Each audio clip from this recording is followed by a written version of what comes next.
I'm Noor and you are watching A1TV.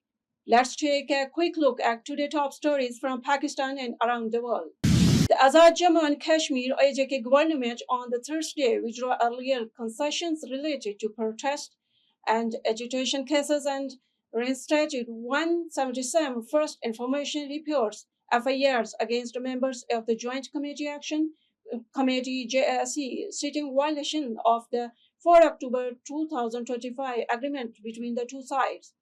The move comes aimed escalating tensions in AJK following recent deadly clashes that have generated competing narrative over casualties, governance grievances, and political legitimacy. Official sources have confirmed at least 7 deaths.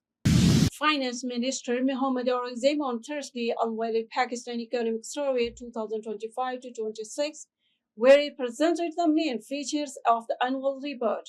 He said the economic survey is not only an economic document, but it also tells a story about the past of the year in terms of the resilience, the discipline maintained, and the renewed confidence. When we entered this fiscal year in July, the first thing we faced was trade uncertainty, which was on account of traffic discussion on how to deal with duties around the world. United States Treasury Secretary Scott Bessent warned Iran on Thursday that any damage it caused to Washington's Gulf allies would be paid for with funds extracted from Iranian accounts, as the U.S. signaled further economic and financial pressure on Tehran. The Iranian regime will lose the zero-sum game it's playing, Bessent said in the statement on X. Any damage inflicted on allies in the Gulf will be paid for with funds extracted from Iranian accounts, he added.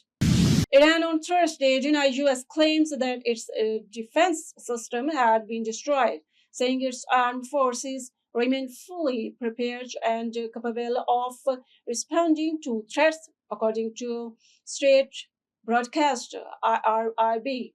Abu Fazl Shikarchi, a spokesman for the Iranian armed forces, dismissed a claim that Iran's defensive capabilities had been weakened, so not focused on the enemy's claim.